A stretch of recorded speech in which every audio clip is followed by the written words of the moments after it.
Ողջույն, այսօր խոսելու ենք մի թեմայի մասին, որը վերջին տարիներին ստոմատոլոգիական ոլորտում ամենապահանջվածներից մեկն է։ Խոսքս վինիրների մասին է, եւ այսօր փորձելու ենք պարզել, թե ինչ է ինձ ներկայացնում վինիրները, ում է ցուցված, ինչ առավելություններ ու ռիսկեր է այն մեջ պարունակում։ Եվ այս թեմայի մասին այսօր կզրուցենք ստոմատոլոգ Մարիամ Գևորգյանի հետ։ Բարև ձեզ։ Ողջույն։ Շնորհակալ եմ հրավերը ընդունելու համար։ Շնորհակալ եմ հրավիրելու համար։ Մարիամ ջան, ինչ է ինձ ներկայացնում վինիրները եւ ում համար է նախատեսված այն։ Վինիրները կամ երեսպատիչները կոնստրուկցիա է, որը պատում է ատամը միայն դիմացի հատվածից, այսինքն ֆրոնտալ մակերեսից։ Ասենք, եթե շապիկների դեպքում մենք խղկում ենք ատամը ամբողջությամբ, ամբողջ մակերեսով, վինիրների դեպքում մենք տեղադրում ենք այն միայն ֆրոնտալ մակերեսից։ Այսինքն ներվի հեռացման կարիք չի լինում, ամբողջ ատամը հղկելու կարիք չի լինում։ Իսկ ինչ նպատակով է այն հիմնականում օգտագործում եւ որ դեպքում է այն կիրառվում։ Դե հիմնականում դիմում են պացիենտները էսթետիկ նկատառումներով, գույն են ուզում փոխել, ձևը, դիրքը, ատամի չափերը, շատ բան կարելի է լուծել վինիրների շնորհիվ։ Հիմնականում էսթետիկ նկատառումներով են դիմում, բայց արդեն բժիշկը հետազոտելով պացիենտին կարող նաև ինչ-որ ֆունկցիոնալ խնդիրներ լուծել, էլի։ Եթե պացիենտը դիմում է զուտ էսթետիկայի համար, բժիշկը արդեն խորհրդատվության ժամանակ արդեն կարող նկատի նաև ֆունկցիոնալ ինչ-որ խնդիրներ, բազմաթիվ խնդիրներ կարելի է վինիրների շնորհիվ լուծել։ Նշեցիք, որ բացի էսթետիկ խնդիրներից հնարավոր է մի շարք խնդիրներ։ Հնարավոր է նաև մի քանի տարբերակներ նշեք, թե ինչ խնդիրների դեպքում կարող եք վինիրներ օգտագործել։ Օրինակ ատամնաշարի դեֆեկտների ժամանակ վինիրները կիրառելի է, ասենք դիաստեմայի տրեմաների ժամանակ, դա որն է, երբ որ ատամների արանքները տարածություն է լինում, շատ պացիենտների դա դուր չի գալիս, վինիրները իդեալական լուծում է դրա համար, դե գույնի փոփոխությունը առաջին պատճառն է պացիենտների դիմելիության, նույնիսկ կցվածքի որոշ խնդիրներ կարելի է լուծել։ Եթե շատ բարդ դեպք չի, կարելի է լուծել վինիրների շնորհիվ։ Իսկ ինչպես յուրաքանչյուր միջամտություն, նույնիսկ վինիրների դեպքում կան հակացություններ, որ մարդիկ կանց դեպքում ունեք հիվանդություններ ունեցող, որ չի կարելի վինիրներ օգտագործել։ Իհարկե հակացություններ կան, բայց բացարձակ հակացություններ չեն, այսինքն հնարավոր է ինչ-որ լուծում տալ, նոր հետո վինիր դնել։ Օրինակ, ել եմ ասում, բարդ կցվածքների դեպքում վինիրը չի աշխատի, նախ մի հատ պետք է օրթոդոնտիկ բուժում անցնի պացիենտը, նոր արդեն տեղադրենք վինիրները, կամ բրոքսիզմի ժամանակ, ժողովրդական լեզվով ասած, երբ պացիենտը կրճտացնում է ատամները, այդ դեպքում էլի կարելի է վինիր սարքել, բայց պատրաստում ենք կապա, որը պացիենտը պետք է գիշերը կրի, որպեսզի վինիրները չկոտրվեն, էլի այդ կրճտացման ժամանակ։ Իսկ վինիրները հիմնականում ինչ նյութից են պատրաստվում։ Կա նաև նյութի տեսակ, որը հակացուցված է ինչ-որ անձի, ինչ-որ հիվանդություն ունեցող մարդու։ Չէ,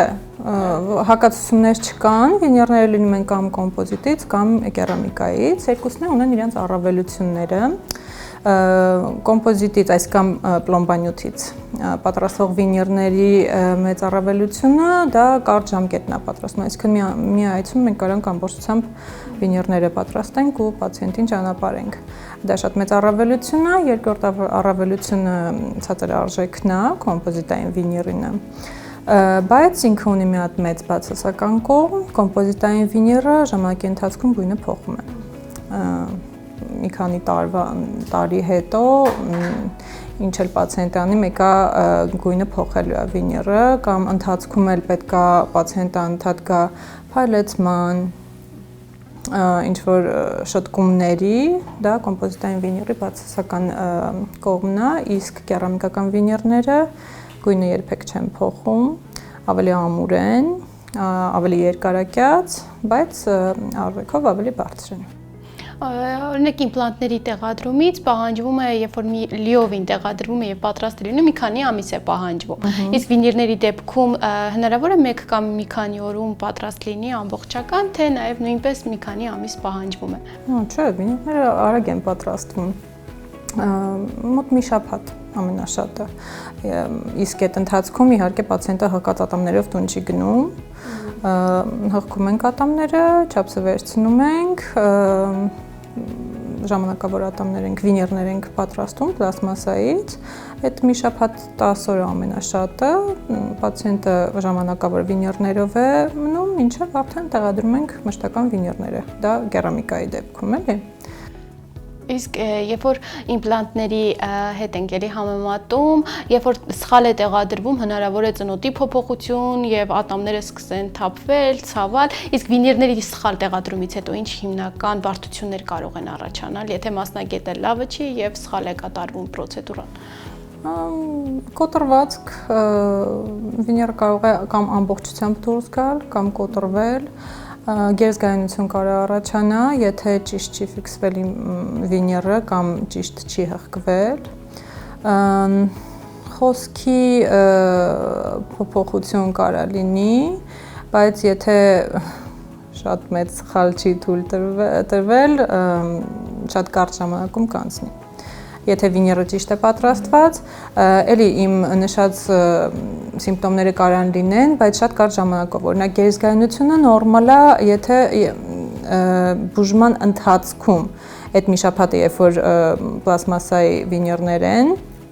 տեղադրված, այդ նորմալ է, որ մի թեթև գերզգայունություն լինի, բայց ֆիքսացիայից հետո մի օր, 2 օրում պետք է վերանա։ Խոսքի փոփոխությունն էլ ինչ որ դիսկոմֆորտ կարող լինի վինիրների տեղադրումից 1-2 օր հետո, բայց դա էլ պետքա մի քանի օրում ամենաշատը վերանա։ Նաև շատ, այսպես ասած, սխալ մոտեցումներ կան մարդկանց հետ կապված, երբ որ խոսում ենք վինիրների մասին, մտածում են, որ դա էմալի մաշվածություն է բերում, ատամներին վնաս, այ ամենահաճախ հանդիպող այդ սխալ մոտեցումները որոնք են, որ հիմա նաև մեզ դիտողները կարող են լրիվ ճիշտը հասկանալ, ինչ հիմնական սխալներ է, որ մարդիկ լսում են եւ ընկալում են, չեն դիմում դրան։ Տեսեք, ատամները չենք փչացնում, բայց ատամները պարտադիր հղկվում են։ Պացիենտներ կան, գալիս են, ասում են հնարավորինս քիչ հղկի բժշկուհի ջան, համարյա էմալին ձեռ մի տուր։ Ես պացիենտներին բացատրում եմ, որ գոյություն ունի մինիմալ հաստություն, որ պետք է ունենա վինիրը, որպեսզի ծառայի երկար, որովհետև պացիենտը կարող է խնդրում է քիչ հղկել ատամը, բայց չի պատկերացնում, որ եթե վինիրը մինիմալ հաստություն չունեցավ, շատ հեշտ կոտրվելու է, չի ծառայելու։ Ես բացատրում եմ, որ հնարավորինս քիչ է հղկվելու, բայց պետք է մինիմալ չափով հղկվի, որպեսզի վինիրը ծառայի այնքան, ինչքան ծառայելու է ինքը ատամը։ Այսինքն վինիրը պետք է լինի մինիմալ հաստության, պետք է ճիշտ պատրաստվի, ճիշտ ֆիքսվի, որպեսզի ծառայի երկար տարիներ։ Իսկ որքան ժամանակ է ծառայում վինիրը, եթե ամբողջությամբ նորմալ տեղադրված է։ Կոմպոզիտային վինիրը մի քանի տարվա ընթացքում արդեն թարմացնելու կարիք է ունենալու, իսկ կերամիկական վինիրը պետք է ծառայի այնքան, ինչքան ծառայում է ատամը։ Չեմ ասում մինչև մարդու կյանքի վերջ, որովհետև մինչև կյանքի վերջ բնական ատամը չի ծառայելու։ Ինչքան ծառայում է ատամը, այնքան պետք է ծառայի վինիրը։ Իսկ վինիրների խնամքը նույնն է, ինչ որ սովորական ատամների խնամքը, թե հատուկ խնամք է պահանջում։ Լրիվ նույնն է, ինչ որ սովորական ատամներին, այսինքն պացիենտը պետք է օրը 2 անգամ խոզանակով, մածուկով լվանա ատամները, օգտագործի ատամի թել, բայց շատ նուրբ ձևով, սովորաբար պացիենտները շատ ագրեսիվ են օգտագործում ատամի թելը ու առաջացնում են լնդի բորբոքում։ Թելը պետք է շատ նուրբ օգտագործվի, չհասնի լնդին։ Իսկ լնդի տակից այդ սննդի մնացորդները հանելու համար գոյություն ունի իրիգատոր։ Իրիգատորն էլ պարտադիր պետք է օգտագործվի, գոնե օրը 1 անգամ, երեկոյան, դա ամբողջ խնամքն է, որը պետք է վինիրին եւ իհարկե տարին 1 գոնե այցելել պրոֆասմոտրի։ Մարիամ ջան, իսկ եթե վինիրը պոկվում է, վնասվում է, հնարավոր է այն վերանորոգել, թե պետք է փոխվի նորով։ Եթե վինիրը ամբողջությամբ դուրս է եկել, այսինքն չի կոտրվել, շատ հեշտ կարելի է իրան ֆիքսել նորից հետ, բայց եթե կոտրվել է վինիրը, կերամիկական վինիրի մասին է խոսքը, այդ արդեն նորոգել չի լինի, պետք է նորը սարքել, բայց դա գլոբալ խնդիր չի, շատ արագ կարելի է կազմակերպել մի միավոր վինիրը նորից պատրաստել, տեղադրել։ Քանի որ շատ էսթետիկ խնդիր է եւ երիտասարդներն են հիմնականում դիմում այս խնդրով, հիմնականում կա տարիքային սահմանափակում, որ այդ տարիքից հետո արժի դիմել եւ կիրառել վինիրներ, թե յուրաքանչյուր տարիքում կարող են կիրառել։ Ցանկալի է 18 տարեկանից բարձր, մինչև որ տարիքը կապ չունի, բայց 18 տարեկանից բարձր, բայց լինում են դեպքեր, ես ունեցել եմ դեպք, որ կարիք եղել է ավելի երիտասարդ պացիենտի տեղադրել, դա ոնց հատուկ են դեպքեր են, էլի, որ պետք է անել, արվում է։ Իսկ հիմնականում 18 տարեկան եւ բարձր։ Շնորհակալ եմ Մարիամ ջան, հետաքրքիր եւ բովանդակալի զրույցի համար։ Ձեզ շնորհակալություն Ալիդա ջան։ Հարգելիներից հիշեցնեմ, որ այսօր զրուցում էինք ստոմատոլոգ Մարիամ Գևորգյանի հետ։ Եղեք առողջ, իսկ մենք կհանդիպենք